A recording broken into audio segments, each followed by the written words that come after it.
Okay, everybody, so this is the PowerPoint for Chapter 3, Part 2, the cellular level of organization.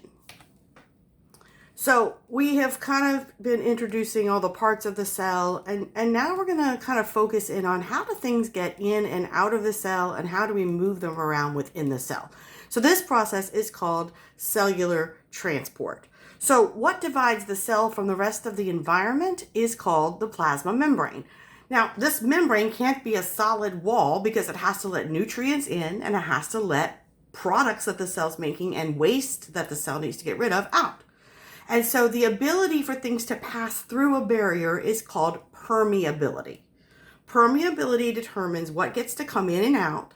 And in a membrane, if this membrane lets nothing in or out, the word we would use would be impermeable. That means it's basically a brick wall. The cell will die. If it lets anything pass through, it's said to be freely permeable. Well, then what good is a wall or a gate that doesn't stop anything, right? So that's also no good. What if it restricts what comes in and out and when? Then the word we use is selectively permeable. And that's what our cell membranes are. Our cell membranes are selectively permeable. So it allows some things to pass right through it, and it can restrict other things based on these criteria: their size, whether or not they have an electrical charge, their molecular shape, and whether or not they are soluble in lipids. Now, soluble in lipids is because the membrane is mostly made of phospholipids. So things that are soluble in lipids would be able to slip right through a cell membrane. So for things to get through the membrane, it could be passive processes or active processes that allow them in and out. Now, what's the difference? A passive process is simply going to happen without adding any energy. It's going to be things following their diffusion gradient, and we'll get to what that is in a few minutes. An active process is going to be something that costs us energy to make it happen, usually because we're working against a diffusion gradient. Okay, we're going to talk about the processes. Now, diffusion and osmosis are both passive processes. If we use carrier-mediated transport, and if you don't know what these are, don't worry, we'll get to them. With where we're going to use something to carry something through the membrane, that one can be either passive or active. And if we use a vesicle to move things in and out, vesicular transport, that one is always active. Okay, so let's go back to these processes because you may not be familiar with what they are.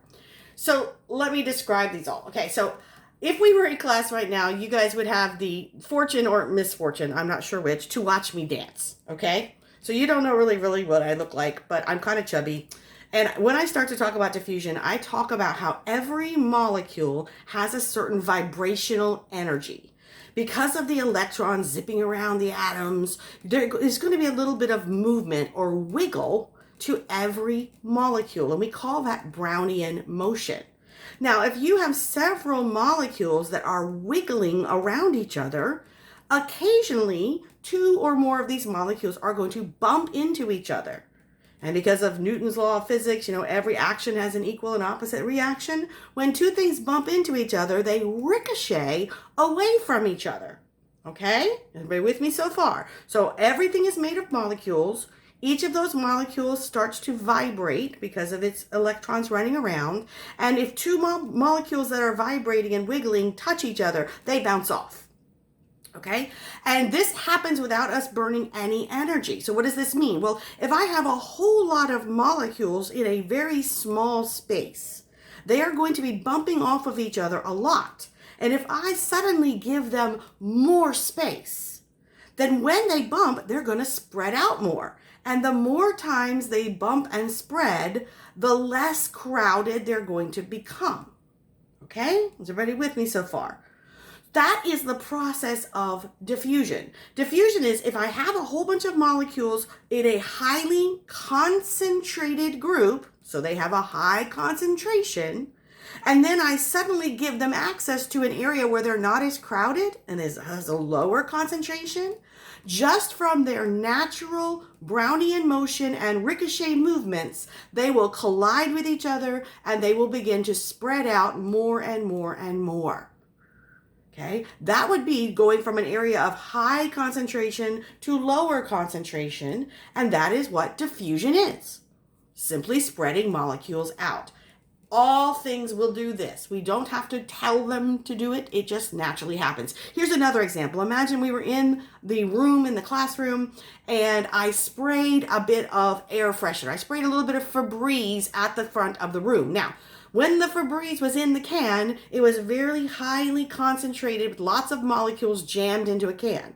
As soon as I let them out of the can, what do those molecules do? Do they just stop over my head in a little cloud and just sit there? No.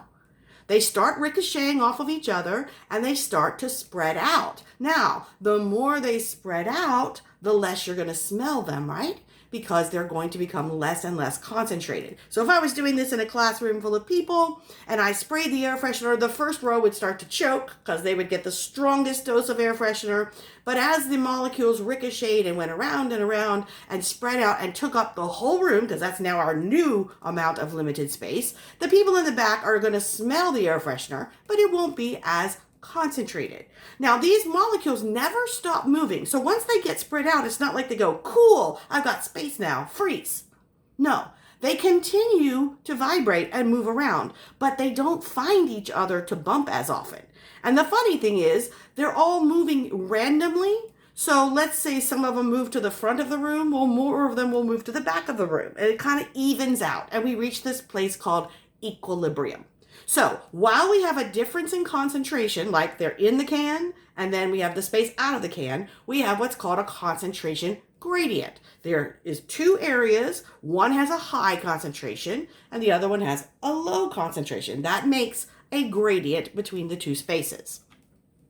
So here's another example. So we have this little cube of purple dye, and we have a beaker of water. So if we drop this cube in water, and let's assume it's dissolvable in water, then what would happen right away is the cube begins to break down.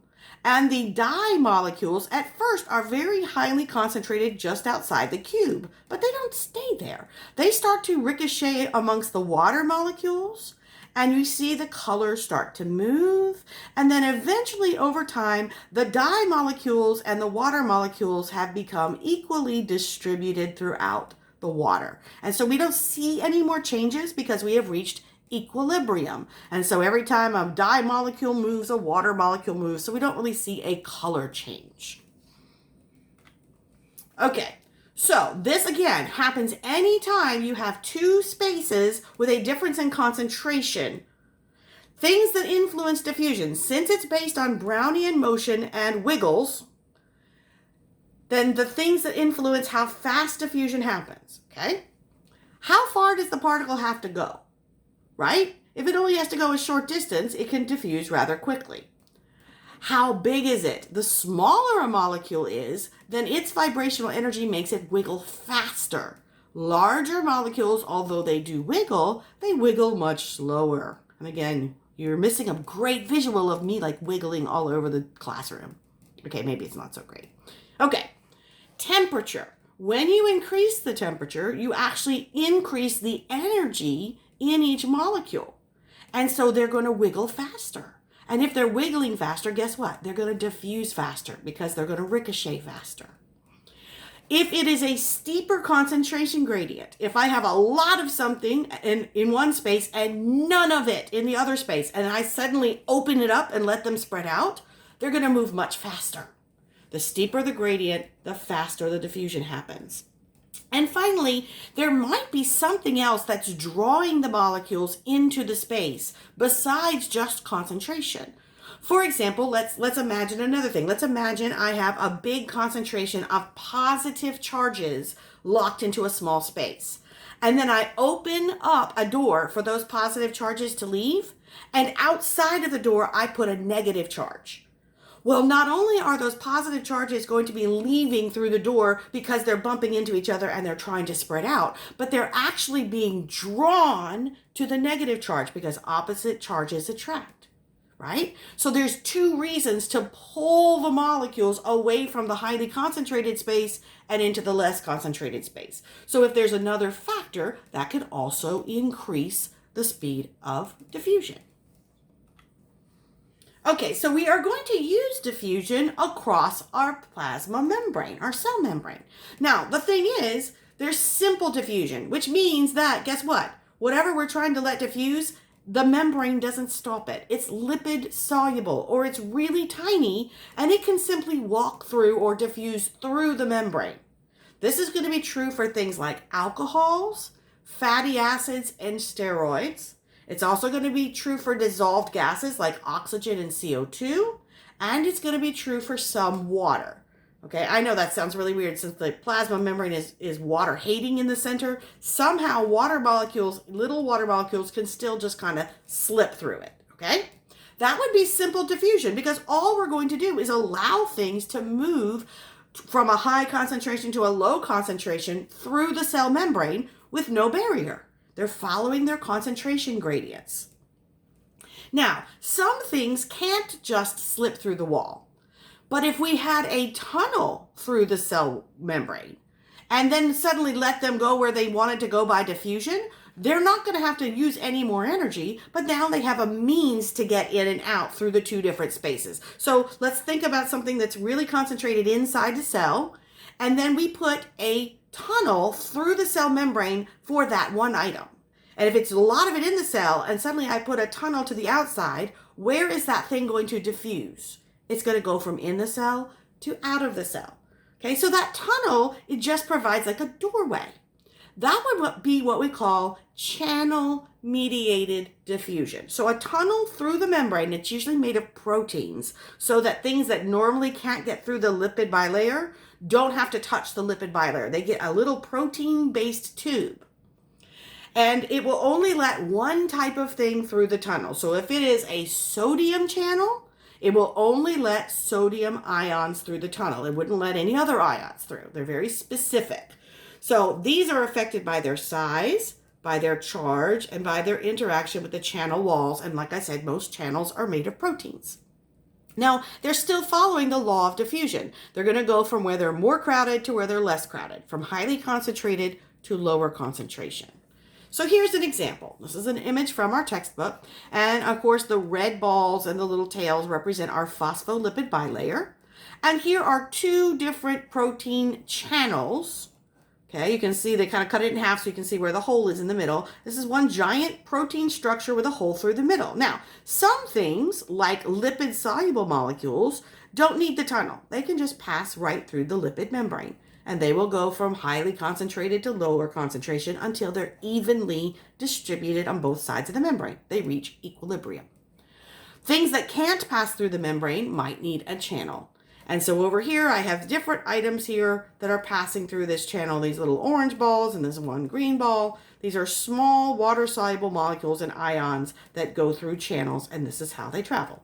Again, there's no energy spent because they're simply spreading out according to the laws of diffusion. Okay, now diffusion and osmosis. There is a difference. In simple diffusion, or in diffusion in general, we have no barrier that is going to stop something from being able to move, okay? So our barrier, let's say I have a salt and water solution, then I have nothing that's going to like only let the salt go through or only let the water go through.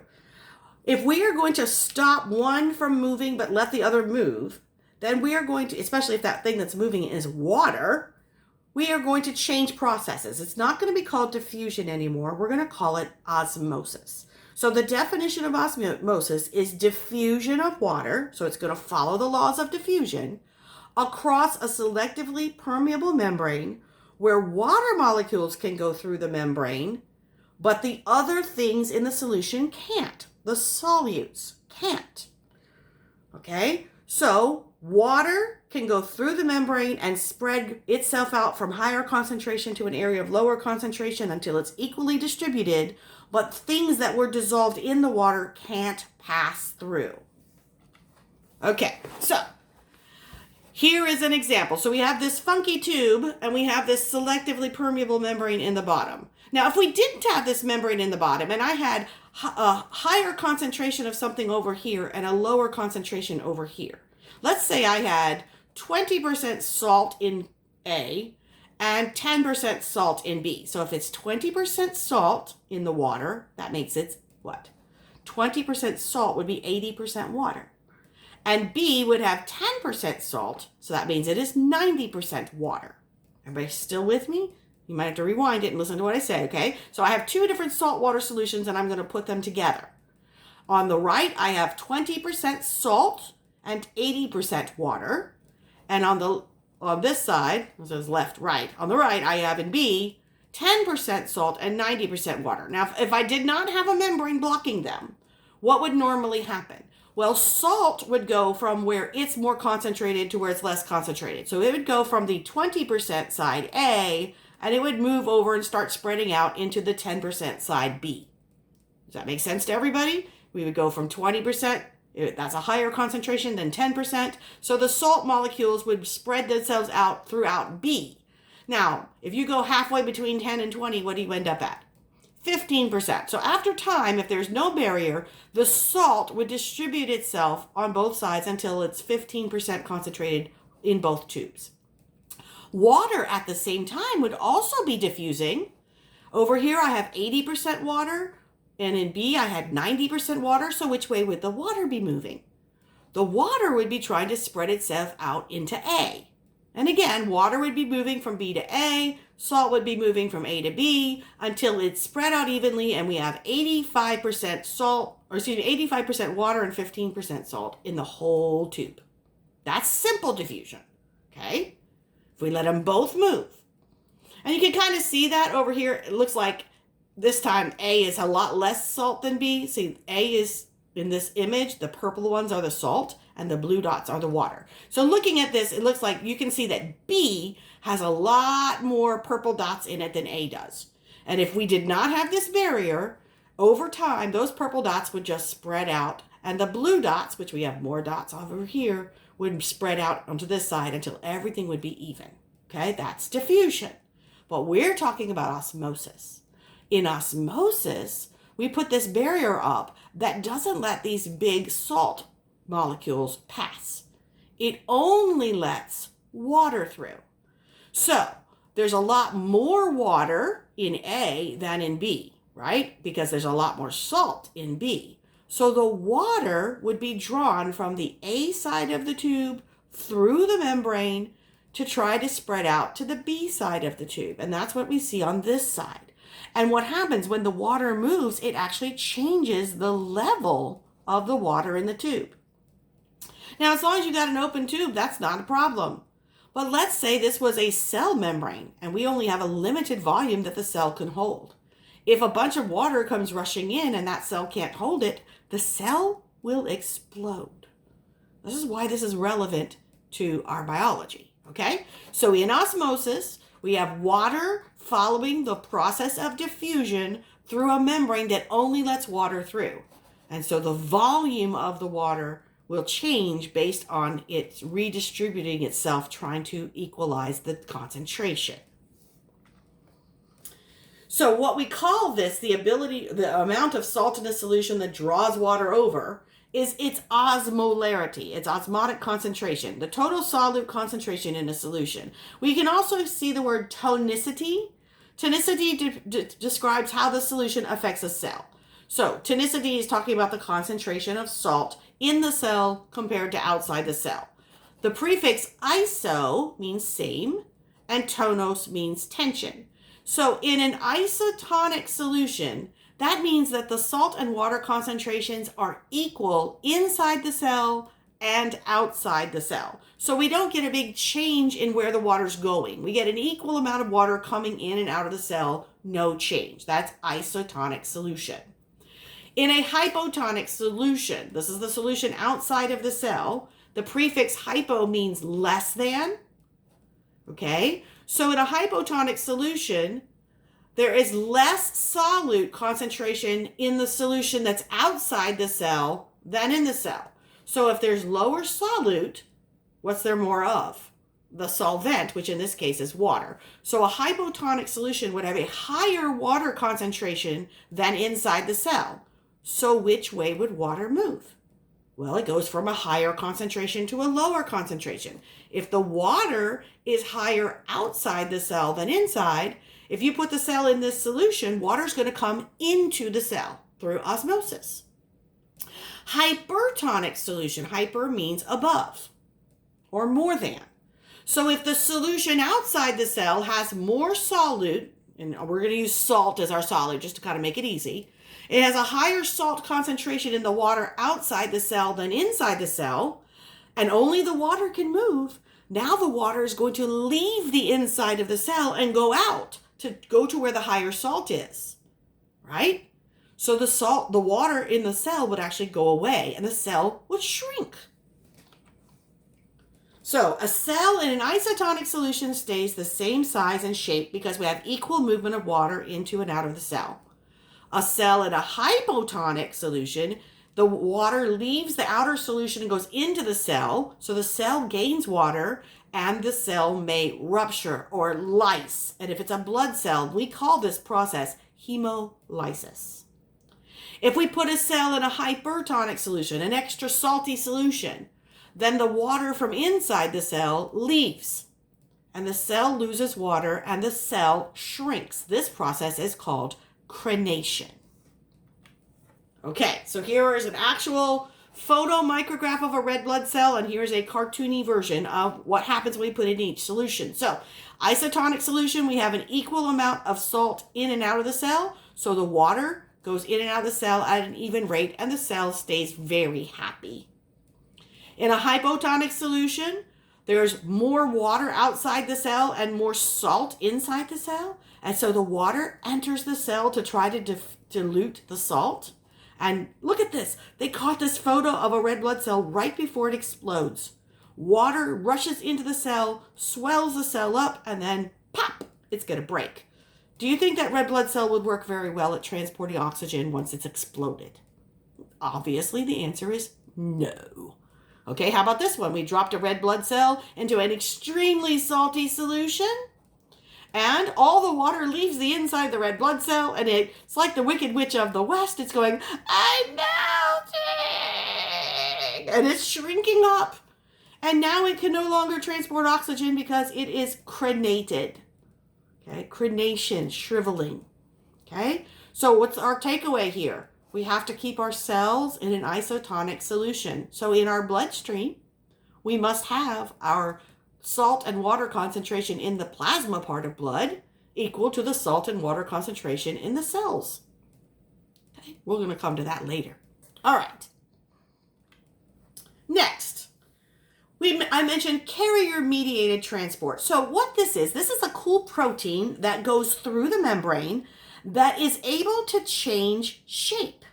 So it has one shape, and then when the thing that it transports binds to it, it transforms and basically pushes that thing through the membrane. Now, each of these carriers can only transport one molecule because it's very much like a lock and a key. And obviously, it's limited by the number of transporters on the surface of the cell.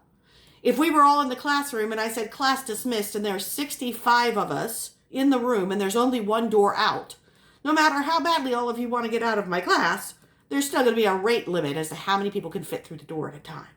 Okay? That's called saturation.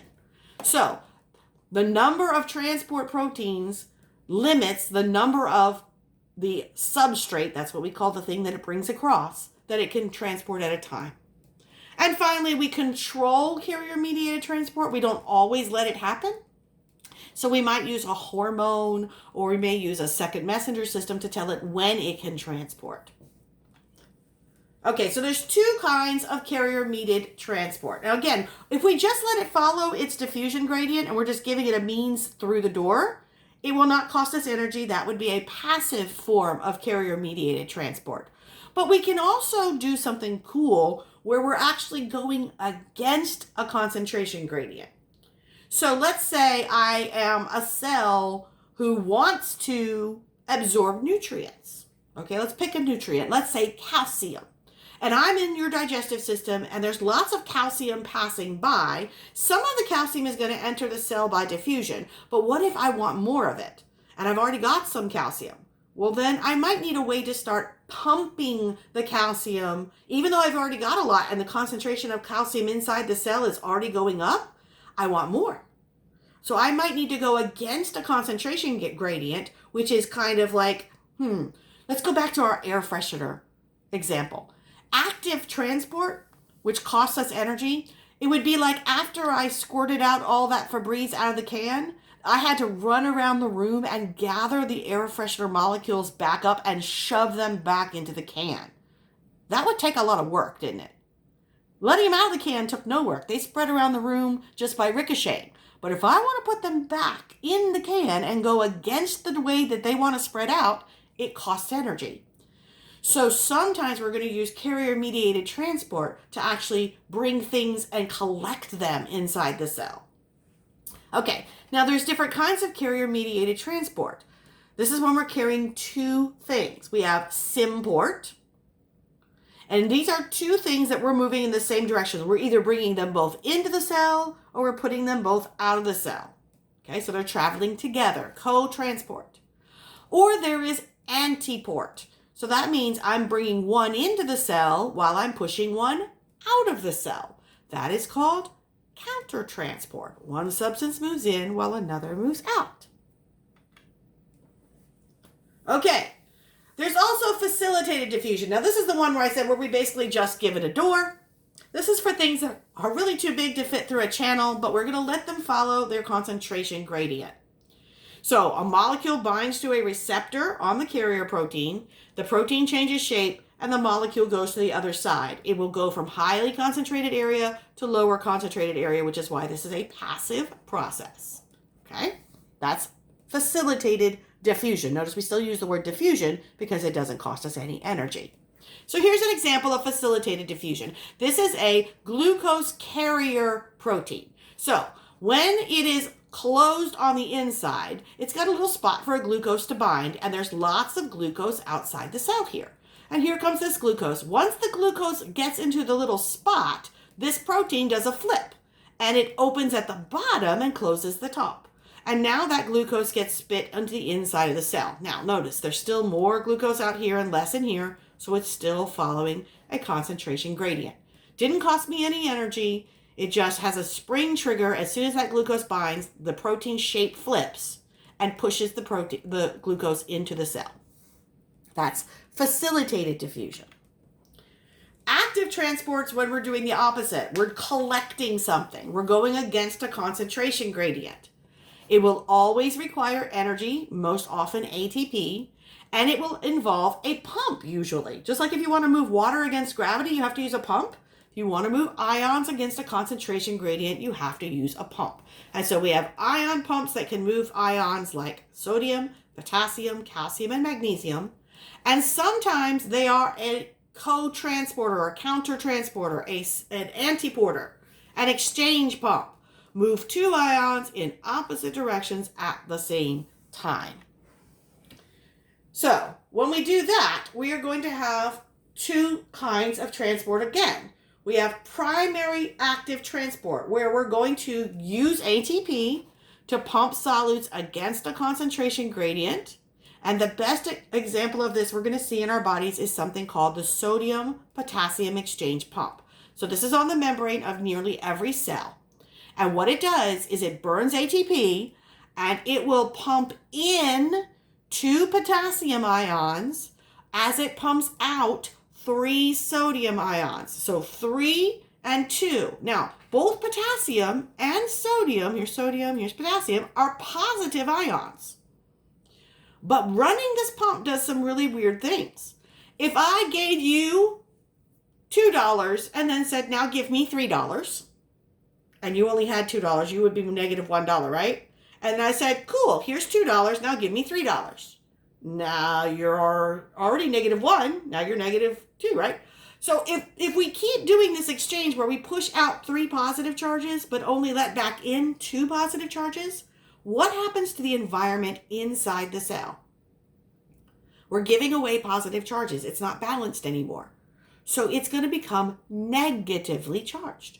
Plus, in this exchange, if I push sodium out and bring potassium in, and I keep doing that over and over, I'm going to have a lot of potassium inside the cell. And I'm going to have a lot of sodium outside the cell. Okay? So we're going to use ATP to set up this gradient where I have a lot of sodium outside the cell, not much sodium inside the cell, a lot of potassium inside the cell, and not much potassium outside of the cell. And like I said, we also are causing the inside of the cell to be negative. And if I push extra positive charges out in the form of sodiums, the outside of the cell will be positive. Whew, one pump accomplished a whole lot of stuff. So here it is. Here's our sodium-potassium exchange pump. So here the purple ones are sodiums and the orange ones are potassiums. So I bring in 2 potassiums and push out 3 sodiums. So I lost a positive charge from inside, right? Because I went from having 3 and they left and I only let 2 back in. So this is getting more negative. And this outside area got an extra sodium, so it's getting positive. I got a lot of positive sodiums outside the cell and a lot of positive potassiums coming into the cell. That's phase 1. Now, what do we do with it? That's primary active transport. Now we're going to employ this gradient for secondary active transport, which becomes a passive process. So we got a lot of sodium outside the cell. What would happen if I opened a channel through the cell membrane for sodium? Let's go back a slide. So I've got a lot of sodium outside the cell and not much in. If I opened up a door right here for sodium, by the laws of diffusion, sodium will go into the cell again. Does everybody follow? Because I'd have more sodium outside than inside. Sodium would diffuse in. Let's say we let it bring a friend. So when we open up the door for sodium after we've pumped it out, let's say we let it bring in glucose. So in secondary active transport, we use ATP in the first steps to establish concentration gradient. And then we use that concentration gradient to passively transport another substance. For example, we let sodium bring glucose in when it diffuses back in. And then we are using ATP to pump the sodium back out. So here's our picture of that. We already had pumped a bunch of sodium out, so there's a lot of sodium out here, and we're assuming there's a lot of glucose too. And now this transporter has spots for both glucose and sodium. And when they are both bound, this will change shape and spit both the glucose and the sodium into the cell. And now the sodium gets pumped back out to do it again. So this gave us a sneaky way to get glucose in through a transporter. The glucose part didn't cost us any energy. Pumping the sodium out did. Okay, so that's secondary active transport. Hopefully you're not too confused. Okay. The last kind of active transport is called vesicular transport because we're going to make vesicles. Now, what in the heck is a vesicle? As we already talked about, the plasma membrane is made primarily of individual phospholipids that are just kind of hanging out together in a bilayer. They're not connected by any chemical bonds. So if I take a little bubble of membrane and just let it disconnect from the outer membrane and just have a little bubble of what would normally make the cell membrane in the cell, that's called a vesicle. So any membrane bubble is a vesicle. Now we can use these membrane bubbles to bring things into the cell or take them out of the cell. The prefixes are going to be key here. Endo means to go inside. So we're going to use a process called endocytosis where we kind of form a vesicle on the outer edge of the cell membrane and suck something in from the outside.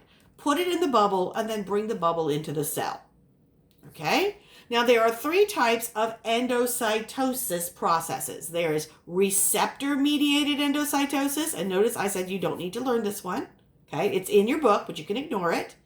Then we have pinocytosis and phagocytosis. So, what happens in pinocytosis is we're going to make a little dip in the outer membrane of the cell towards the inside. And we're going to let a little bit of the fluid from outside the cell go into this bubble. And then we're going to seal it off. And we're going to bring the bubble into the cell. It's kind of like the cell took a little drink. Okay? It just sampled the fluid outside the cell and brought it into the cell so it can kind of see what's going on outside. Okay? Now, I said a way to remember this is like it's taking a little drink or a sip, and if it was a hot day, you might be sitting on your porch, you might have a nice glass of Pinot Grigio wine, right? And you wouldn't bite your wine glass. You would take a little sip. So pinocytosis is the cell taking a little sip, a little drink of the extracellular fluid by forming it in a bubble and bringing it into the cell. Phagocytosis is when the cell finds something solid outside and it surrounds it, kind of like an amoeba does, and then it closes itself around the solid thing and puts it in a vesicle and brings it into the cell for digestion. So phagocytosis is a form of cell eating. Pinocytosis is drinking. Phagocytosis is eating. It has a little foot, 2 little feet that will surround the thing and bring it in. So the thing we call it is a phagosome, and we bring it into the interior of the cell where we can put enzymes into the phagosome and digest away the solid matter. Okay? So those are the 2 forms of endocytosis I want you to know for this exam. The opposite is called exocytosis. So when we were talking about organelles, we talked about the Golgi. The Golgi is the last one to get things ready to leave the cell. And so it packages things in a vesicle and pushes that vesicle up to the cell surface, and the vesicle opens and we spit that thing out of the cell. That's called exocytosis. Exo means outside, so we're pushing things to the outside. Endo means inside, so we're bringing things inside. Okay, so here's the chart from your book. Notice that you don't have to know this one, so don't worry about it. Here is